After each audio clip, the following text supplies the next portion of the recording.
Категорично можем да заключим, че това е наистина вече сме в пика на това, че имаме добри ниски доходи и ниски разходи в България, за да идват инвеститорите.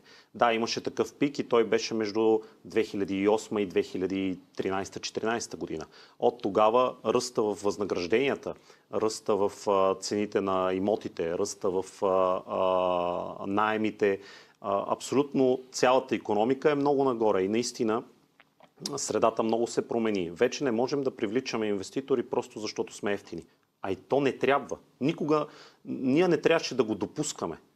Защото това е изключително неправилен подход. Той не води добри инвеститори много често. Много често той води инвеститори, които просто търсят данъчни райове. И нищо друго. И търсейки данъчни райове, в момента в който средата се промени, той веднага заминава към следващия данъчен рай. И всъщност това не са устойчиви инвестиции.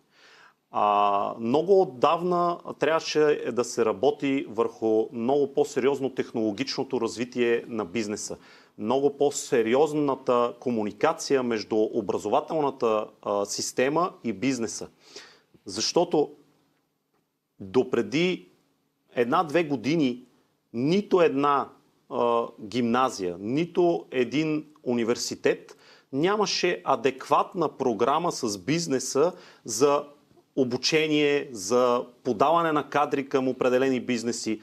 Последните години се опитват от УНСС да сключват споразумения с определени компании, където да правят стажантски програми, но в същото време продължава да няма никаква подкрепа от държавата за стажантски програми. Абсолютно всички държави от Европейския съюз имат подкрепа за стажантските програми през бюрата по труда за всички компании.